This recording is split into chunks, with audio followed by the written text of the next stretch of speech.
Vamos ficar em pé um pouco e vamos ler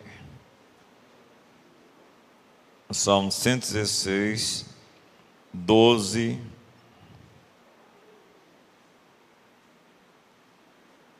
a 14. 12 a 14. Que darei ao Senhor por todos os seus benefícios para comigo. Tomarei o cálice da salvação e invocarei o nome do Senhor. Cumprirei os meus votos ao Senhor na presença de todo o seu povo. Oremos, amados, ao Senhor.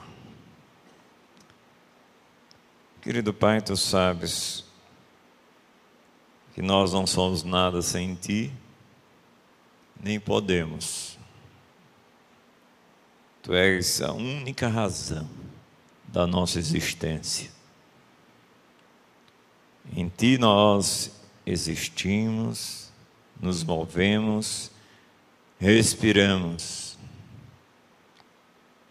Foi o Teu Espírito que inspirou esta palavra, usando o Teu Filho, o salmista. Agora ilumina nossa mente e nosso coração para entendê-lo, mas também capacita-nos pelo Teu Espírito Santo para praticá-lo. Praticar este texto que serve para a glória do Teu nome e a edificação das nossas vidas. Age em nós neste momento. Engrandece o Teu nome, porque esta é a razão de estarmos aqui. A glória exclusiva do Teu nome. Em nome e para a glória de Jesus. Amém. Podem sentar, queridos.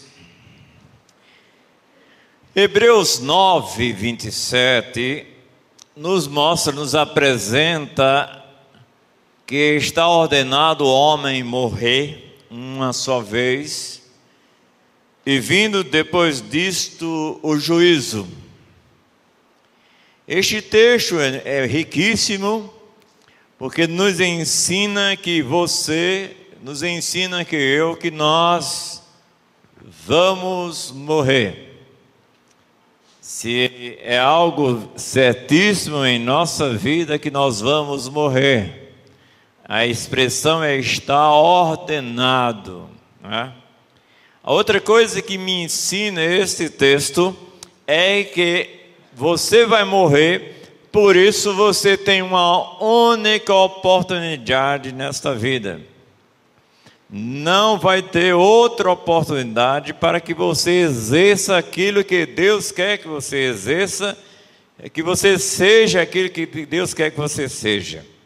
Por isso, neste momento, pense no que você está deixando nesta vida. Nosso viver tem que ser tão extraordinário, que exalte tanto o nome de Deus, que a nossa estada aqui vá além da nossa presença aqui. Isto é, que possamos deixar na vida das vidas das pessoas marcas que levem para a eternidade.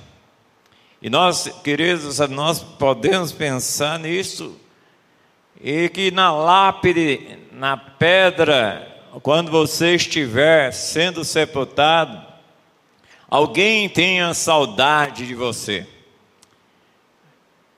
Alguém certa vez falou que quando nós nascemos, quando você nasceu, você chorava e muitos em sua volta riam.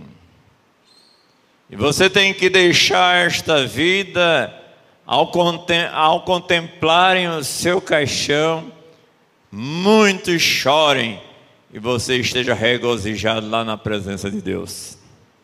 Por isso você deixe aqui um legado tão extraordinário, que as pessoas possam dizer, como a Bíblia diz sobre Abel: ainda morto, ainda que esteja morto, ainda fala.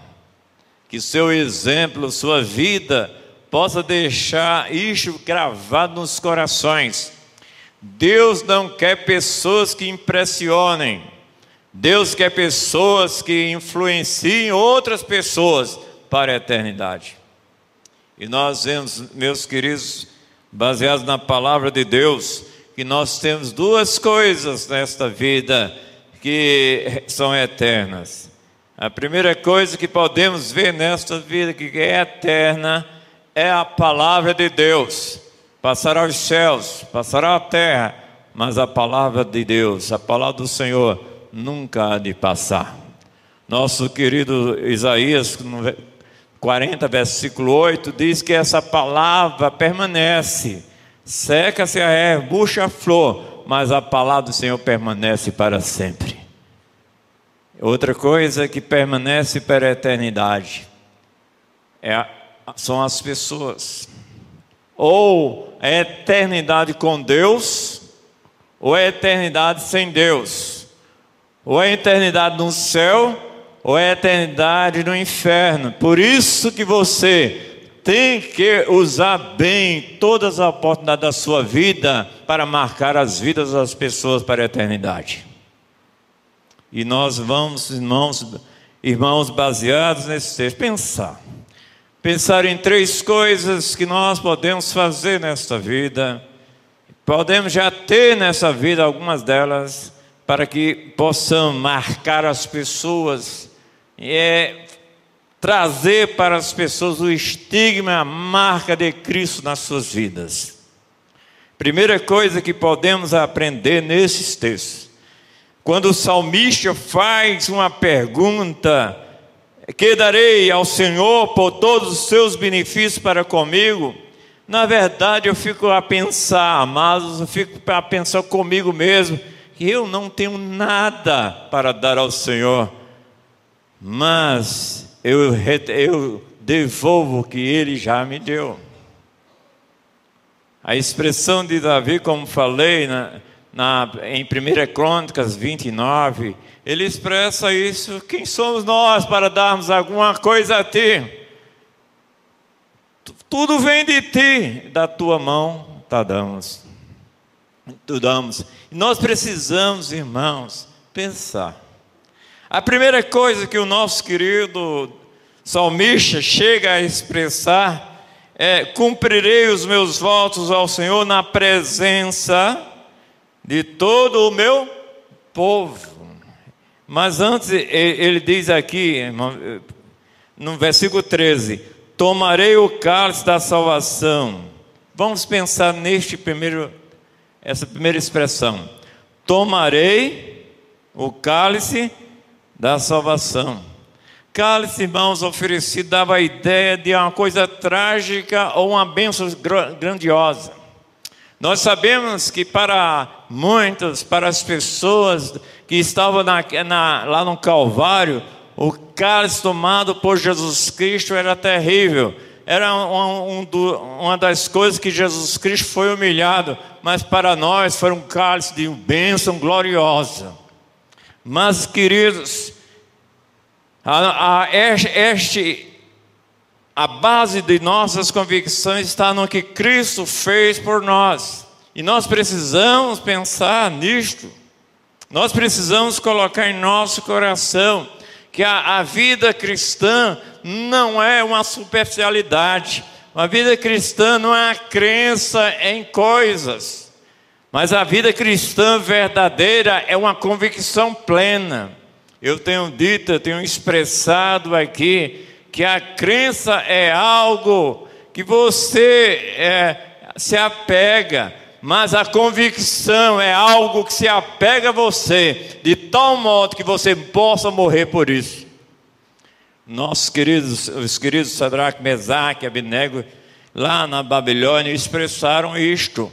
Eles não tinham uma crendice qualquer, num Deus distante, numa utopia. Eles criam num Deus vivo e verdadeiro. Quando expressaram para ele, para que adorassem a estátua de Nabucodonosor, eles disseram: olha, não queremos, não precisamos de responder esta coisa. O nosso Deus pode salvar, mas se Ele não salvar, tampouco adoraremos a tua estátua. Isto, em outras palavras, pode jogar na fornalha. Esses homens tinham convicção. Estes homens sabiam que criam. Esses homens estavam dispostos a morrer pelo Deus que eles confessavam, expressavam, mostravam lá na Babilônia. Meus queridos, quanto a Pedro, nós vemos uma resposta maravilhosa que Pedro deu. Mas antes, Jesus Cristo fez um discurso. Jesus Cristo estava sendo procurado pela multidão. Jesus Cristo estava procurado por aqueles curiosos. Mas era uma multidão não de interessados em Jesus Cristo, mas era uma multidão interesseira nas coisas que Jesus Cristo proporcionava. Quantas pessoas hoje estão procurando Jesus Cristo apenas para ter e não para ser? E nós precisamos, amados, pensar como está a nossa vida cristã. Se estamos realmente confessando Jesus Cristo, não importa o que aconteça na nossa vida. Como vocês bem cantaram hoje, ainda que a figueira não floresça. Essa deve ser a expressão verdadeira dos crentes em Jesus Cristo. E olha, amados, Jesus Cristo, ao ser procurado pela esta multidão, quando eles estavam ávidos à sua procura, Ele disse: vocês não estão me procurando pelos sinais que eu pratiquei, mas pelo pão que eu dei para vocês, por causa da multiplicação dos pães. E quantas pessoas estão indo a Jesus Cristo dessa maneira, com uma intenção para a obtenção e não para oferecer-se a Deus. Meus queridos, aí Jesus Cristo começou a dar um discurso sobre o pão da vida. Discurso de comprometimento. Não de envolvimento apenas, mas de comprometimento com Ele. E quando Ele terminou o discurso, como Ele disse, tem que comer da sua carne, como Ele expressou que tem que ter um envolvimento, comprometimento total, começaram a dizer: duro é este discurso, quem o pode ouvir? E ele continua a falar, e a Bíblia faz o registro do capítulo 6 de João, que muitos dos seus discípulos, os seus pseudo-discípulos, os falsos discípulos já não andavam com ele. Como tem sido você como seguidor de Jesus Cristo? Você procura Jesus Cristo para ser abençoado, ou procura Jesus Cristo para ser bênção nas mãos dele? E Deus procura homens, mulheres comprometidos com Ele. Ele chegou para os 12 e disse: vocês também querem se retirar? E Pedro disse a grande expressão maravilhosa, extraordinária, dizendo: para onde iremos? Tu tens as palavras de vida. Não há razão de viver sem ti. Não há como viver sem ti. Tu és o Filho de Deus, tu és o Cristo, a razão da esperança, o tão esperado por nós. E Jesus Cristo disse a ele: eu não escolhi 12, mas um de vós é diabo. E nós precisamos, irmãos, pensar se temos uma convicção ou se temos uma crença barata. Uma crença que só vem à procura de coisas de Deus e não Deus, Senhor de todas as coisas. Precisamos analisar a expressão bíblica de Paulo, examinar se realmente estáis na fé. Este é o cálice que dá a base das nossas convicções. A convicção você dá a vida, como Paulo disse lá na sua despedida. Ágabo trouxe uma profecia que ele seria preso, trouxe uma profecia que realmente ele seria amarrado, preso em Jerusalém. E os irmãos começaram a dizer: Paulo não vá, Paulo não vá. Ele expressou no 21:13: o que é que vocês estão fazendo e condoendo o meu coração? Eu estou pronto, não só ser preso, mas morrer pelo nome de Jesus em Jerusalém. Isso é convicção. Isso é realmente uma confissão verdadeira, que Cristo é nosso Senhor. Não é algo de lábios apenas, é algo que se expressa na vida, é uma atitude, um sentimento interior, trabalhado pelo Espírito Santo, que se expressa em ações concretas, que amam o Senhor, porque só amamos ao Senhor quando guardamos os seus mandamentos. Meus queridos, nós podemos ver a segunda coisa nesse texto, no versículo, ainda o versículo 13: e invocarei o nome do Senhor. Veja, para que você tenha uma vida que grave, que faça diferença, uma vida que traga aos corações algo eterno, é uma vida de intimidade com Deus. Não é cultos esporádicos, mas cultos como um estilo de vida. A sua vida tem que ser um culto a Deus, uma oferta viva a Deus, de todo o seu coração. Buscar-me-eis e achareis, se me buscardes de todo o vosso coração. Precisamos imitar o nosso mestre. Eu fico a pensar humanamente, dizendo para mim mesmo: mas por que Jesus Cristo precisava orar? Por que Jesus Cristo precisava buscar ao Pai? Mas, irmãos, Ele nos ensina não só com necessidade que Ele tinha de estar com o Pai, mas também para nos deixar exemplo, gente. Nós precisamos colocar isso no nosso coração. Nós muitas vezes queremos tomar decisões, infelizmente nós tomamos as decisões e pedimos a Deus para abençoar, mas devemos fazer como nosso mestre Jesus Cristo, que nunca fazia coisa alguma sem antes conversar, ver o Pai fazendo. Isso ele expressa claramente em João 5,19. Tudo que ele viu o Pai fazer, ele fazia também. E nós precisamos viver desta maneira, em intimidade diária, pessoal com Deus. Não seja um cristão de eventos, mas um cristão comprometido em buscar ao Senhor. Josué recebe da parte de Deus um mandamento, que a palavra de Deus tem que estar na sua boca. Não cesse de falar deste livro. A palavra de Deus tem que estar no seu coração. Medita nele dia e noite. A palavra de Deus deve estar na sua vida. Fazer tudo quanto ele disser. E aí então, só então, farás prosperar o teu caminho e prudentemente te conduzirás. Muitas vezes nós queremos que Deus mostre, muitas vezes até colocando o nosso dedão nas escrituras, para ver o que é que Deus fala. Isso é preguiça. Precisamos ter uma intimidade. Relacionamento precisa ter comunicação. Relacionamento precisa de ter tempo com Ele. É expressar, é entrega total, é expressar tudo para Ele. Invocarei o nome do Senhor. E você realmente terá a direção do Senhor. No Salmo 32:8, mostra isso.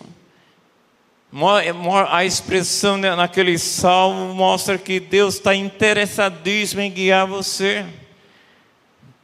Inclusive o Espírito Santo usa essa palavra, o Espírito Santo usa a oração para que você seja conduzido corretamente no caminho que deve seguir. Instruir-te-ei, ensinar-te-ei o caminho que deve seguir. Sobre as minhas vistas te darei conselho. Salmo 32:8. Mas nós temos muitas vezes preguiça de conversar com Deus. de falar com Deus, ter esse relacionamento diário, pessoal, profundo com Deus.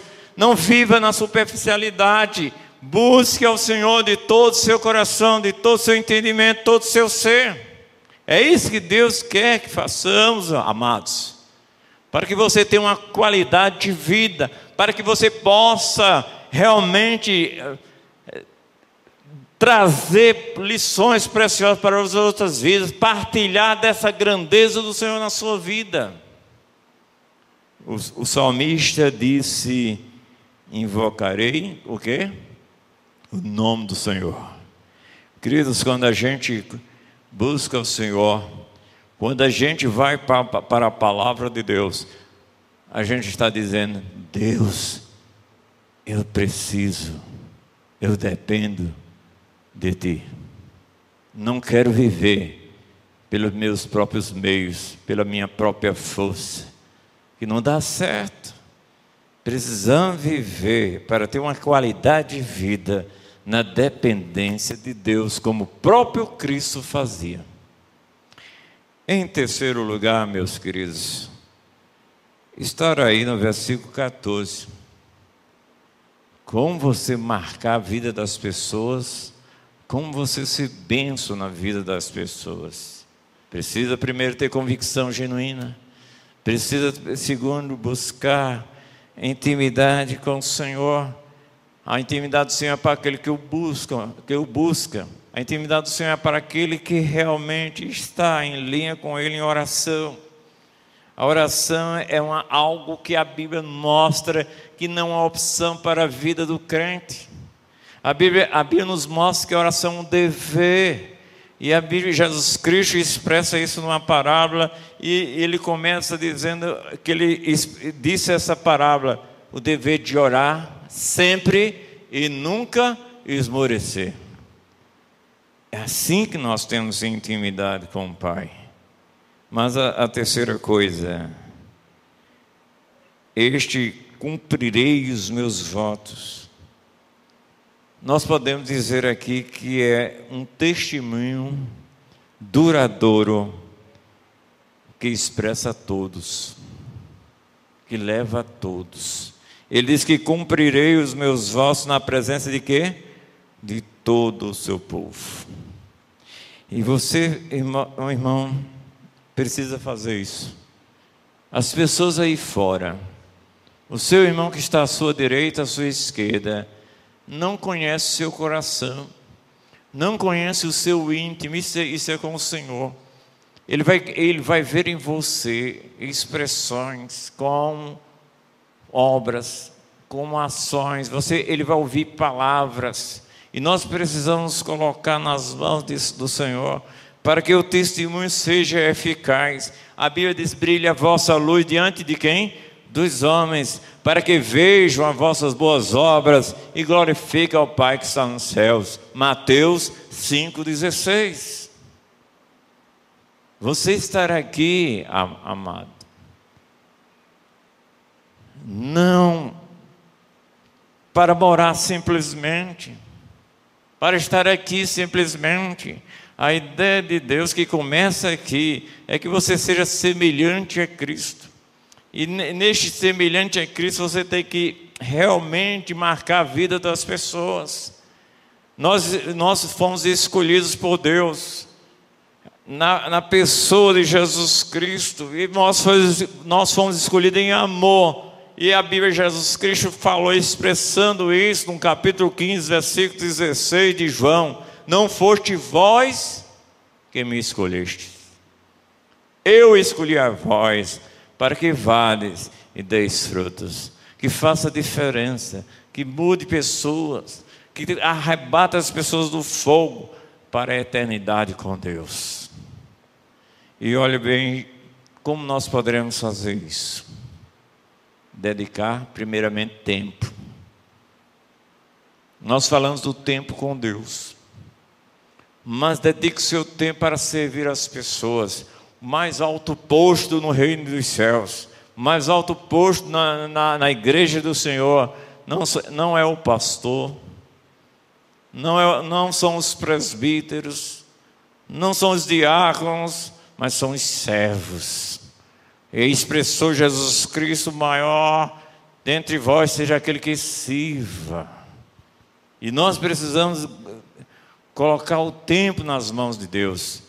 Quando a Bíblia diz: remindo o tempo, porque os dias são maus. A expressão lá que nós podemos, e nós vemos isso nas outras traduções, aproveitando bem cada oportunidade. Não deixe passar um só dia de fazer algo a alguém. Não deixe um só dia de expressar o amor de Cristo para estas pessoas. Chega no supermercado, elogia uma pessoa, fale de Jesus Cristo. A semana passada estávamos em Carapibóis, em retiro, e todo dia eu saía para comprar alguma coisa. Esses adolescentes comem demais, né? E nós estávamos todos os dias comprando alguma coisa, mas eu não perdia nenhuma oportunidade de falar aquela pessoa que estava servindo ali, aquela pessoa do caixa, aquela pessoa que estava repondo as mercadorias. Nós sempre falávamos alguma coisa, expressava alguma coisa, aproveitava esse tempo. Não precisa você ir para uma campanha evangelística para ser bênção. Você precisa saber o que Deus pode fazer com uma só pessoa, mudar muitas pessoas. Olhe para o seu vizinho que está ao seu lado. Olhe para o seu colega de trabalho, de escola. Expresse o amor de Cristo por estas pessoas. Às vezes pequenas palavras. Tem um jovem que vem aqui durante a semana. Ele vem, não sei se ele está presente aqui. Sabe como ele veio a esta casa? Sabe como ele veio aqui entregar a sua vida a Jesus Cristo? Porque alguém deu um folheto a ele. Ele estava pedindo a Deus que Deus mostrasse um lugar para ele ir, para ele ouvir a palavra de Deus. E alguém, com pouco tempo, entregou um folheto da nossa igreja, aquele que nós falamos, confeccionamos com o templo. E ele veio e se decidiu, após de algumas quintas-feiras, vindo aqui. Faça isso. Não seja indiferente. Use o tempo corretamente. Use a internet para edificar o irmão. Use a internet para edificar uma pessoa, para trazer a mensagem de Jesus Cristo. Não use para bobagem. Não perca tempo com besteiras, bobagens. Use bem o seu tempo. As pessoas dizem: eu não tenho tempo para nada. É mentira. Atualmente eu estou pensando muito, porque eu usava muito a expressão administrar o tempo. Eu vi que o tempo passava, não parava. E parei de administrar o tempo, porque ele não para. Eu não tenho controle sobre o tempo, mas eu posso administrar as atividades num tempo que Deus me proporcionou. Antigamente o Unibanco falava de 30 horas, né? Não existe 30 horas para você. Deus só dá realmente os 1.440 minutos. E o que você faz com estes 1.440 minutos, Deus vai cobrar. É uma dádiva espetacular, extraordinária. O maior bem que você tem hoje, claro, fora a salvação, é o hoje, é o tempo hoje. Use bem seu tempo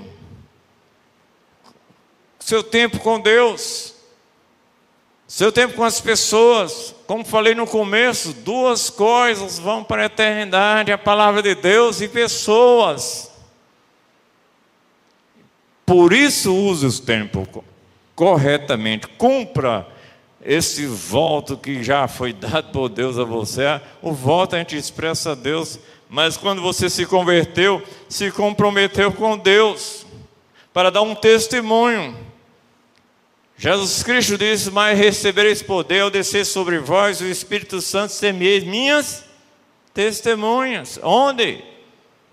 Jerusalém, Judeia, Samaria e até os confins da terra. E a expressão bíblica lá é: e como tanto. Portanto, você pode ganhar muito tempo. Eu digo a você que você pode, se você colocar num princípio de prioridades, colocando Deus como prioridade na sua vida, você pode fazer muito mais coisas com menos tempo, se você usar bem as oportunidades que Deus lhe proporciona. A segunda coisa que nós podemos testemunhar a todos com a sua vida é seu talento. Quantas pessoas, queridos, estão nos bancos da igreja, não fazendo nada. Tem talento. Deus colocou esse talento quando você nasceu. Você tem dons quando você nasceu de novo. O que você tem feito com isso aí? Ame a Deus, colocando o seu talento, que não é seu, foi dado por Deus, para que você ministre às outras pessoas, para que você sirva as outras pessoas, para que você seja bênção nas vidas das pessoas. Seria gostoso que muitas pessoas aí em Guarabira, em outras cidades, em outros locais, onde quer que você seja, muitas pessoas possam dizer: esta pessoa foi uma bênção para a minha vida, essa pessoa fez diferença na minha vida. Aí você acha que, eu não tenho talento, mentira. Eu não tenho condição, mentira. Nós estamos contando uma ilustração no retiro. E um certo escritor que queria fazer mais um livro estava hospedado à beira-mar. E certo dia ele saiu de manhã cedo e foi caminhar na praia. E ali estava um garoto jogando estrelas no mar, né? Vamos dar essa redundância, que é isso mesmo. Mas aquele escritor viu que tinha milhares de estrelas, e aquele garoto sozinho, jogando estrelas. E ele expressou para o garoto, e disse: o que é que você está fazendo? Tem milhares de estrelas. Você não pode salvar todas. O garoto baixou-se mais uma vez, chegou para o escritor e disse: está vendo esta aqui? Para esta eu faço diferença. Nós ouvimos, queridos, tantas coisas no mundo aí, tantos desastres, calamidades, pestes, fome, e ficamos até tristes, abatidos. Nós não podemos mudar isso aí muitas vezes, mas você pode mudar a vida do seu vizinho.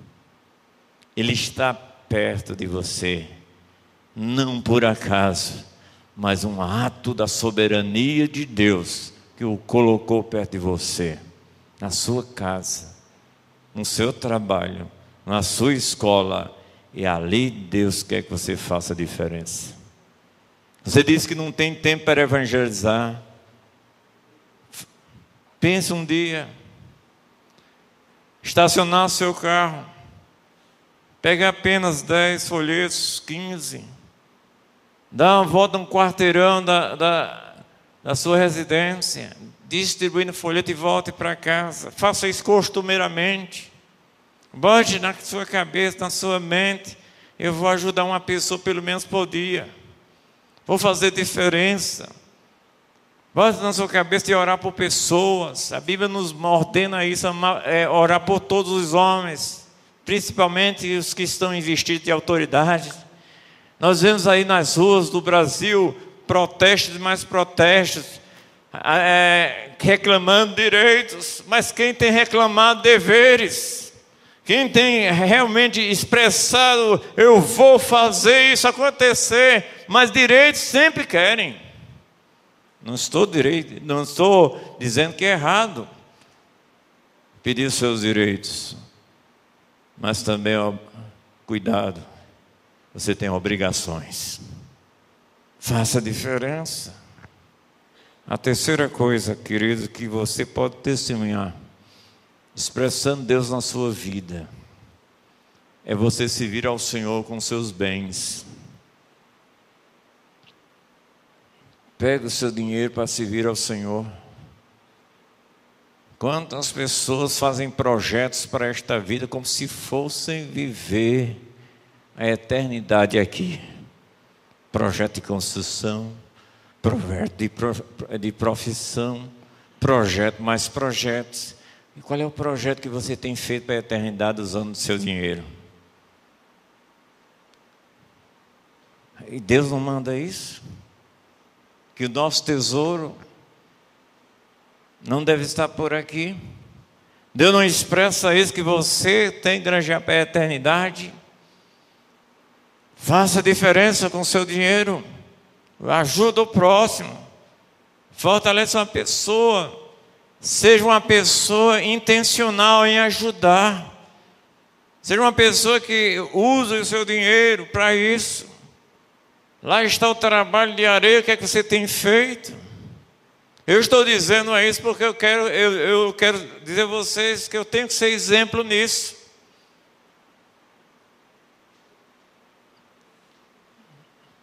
Atualmente, Deus reclamou do meu coração para dar 20% à obra dele. 10% manda para o presbitério, como dízimo. E 10% manda para a obra de areia. Que estamos aqui para fazer diferença. Seu dinheiro não é para servir a você. Seu dinheiro não é para ser seu senhor. O seu extrato, quando você olhar assim, você tem que ter vergonha em olhar ali e tudo para você. E nada para as pessoas, para ajudar pessoas, para fortalecer pessoas.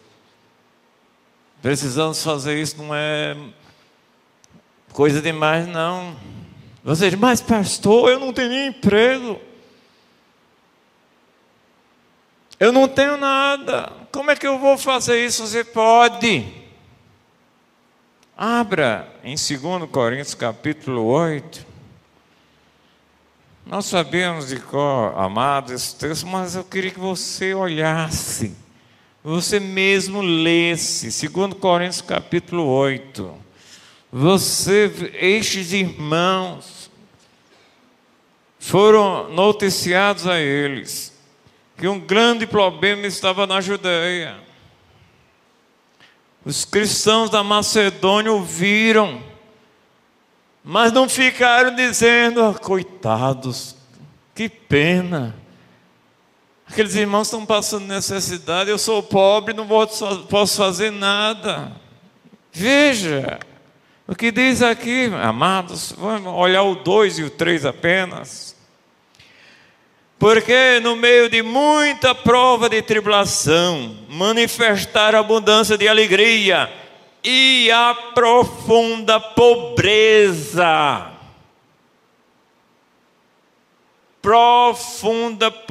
Pobreza deles superabundou em grande riqueza de sua generosidade. Porque eles, testemunho eu, na medida de suas posses, e mesmo acima delas, se mostraram o quê? Voluntários, e pediam a Paulo, rogando a Paulo. Os pastores muitas vezes rogam para os irmãos serem fiéis, mas eles foram ao contrário, esses macedônios, rogaram a Paulo para que pudessem ajudar. Meus irmãos, sabia disso? Quando as riquezas aumentam, não ponham nela os seus corações. O que Deus lhe deu é para servir. Claro, você tem que cuidar dos seus. Claro, você tem que cuidar da sua família. Mas também, irmãos, devemos fazer o bem a todos. E a Bíblia diz, especialmente o quê? Aos domésticos da fé. Nós precisamos fazer diferença. Precisamos e devemos mudar as pessoas. Pega a sua estrelinha e faça diferença nela. No seu colega de trabalho. Dá uma olhada. Seja sensível. Peça a Deus para mostrar o coração das pessoas. Na universidade, quando estive na universidade, eu ficava de olho. Eu ficava olhando aqueles alunos que não tinham condições de lanche. Eu aproveitava para dar o lanche e também para pregar o Evangelho. Nada substitui a proclamação do Evangelho, mas também precisamos ajudar as pessoas, fortalecer as pessoas. Comece hoje, não amanhã, não depois. Tem gente que faz dieta toda segunda. A segunda eu começo, a segunda eu começo. Não faça isso com o que estou falando hoje. Comece hoje. Saia daqui com um pensamento assim, do seu irmão que estará aí. Comece com ele, dando um elogio, dando uma palavra, dando fortalecimento de alguma maneira. Seja bênção.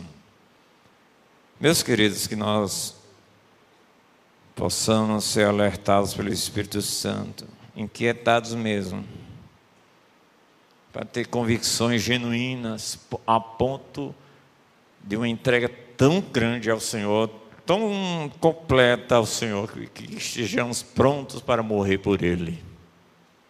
Que possamos criar uma atmosfera de intimidade com o Senhor pela Bíblia e oração, que pela Bíblia e oração são santificar todas as coisas, que as pessoas possam perceber que Jesus Cristo está em você, possam perceber que Jesus Cristo está em mim, como aconteceu com Pedro, vendo a intrepidez de João, viram que eles eram indoutos, Pedro e João, viram que eram indoutos e letrados, mas reconheceram que eles haviam estado com quem?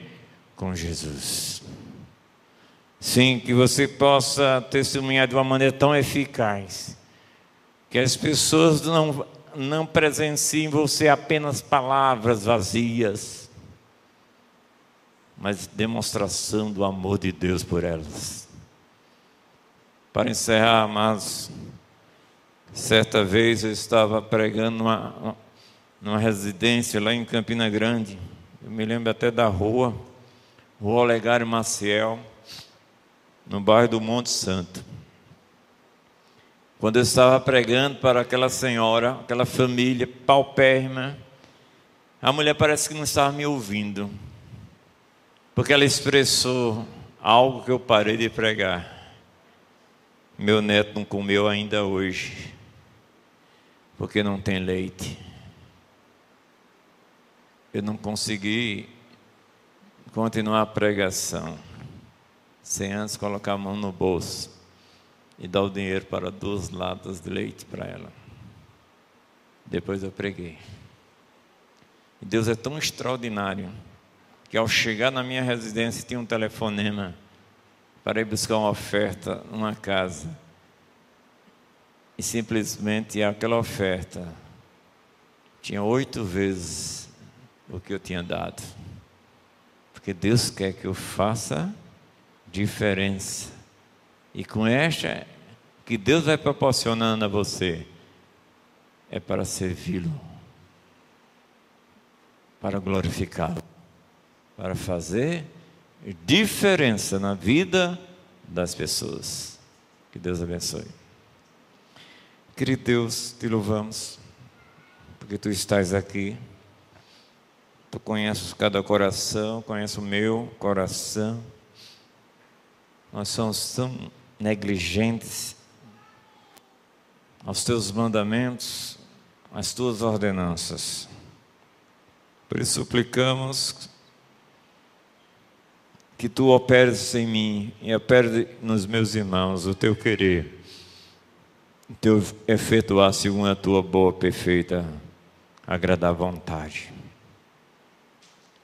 Reclama dentro de nosso coração atitudes que condigam com teu grande nome, porque nós temos que ser parecidos contigo, como o apóstolo Paulo expressa: sede meus imitadores, porque eu sou de Cristo.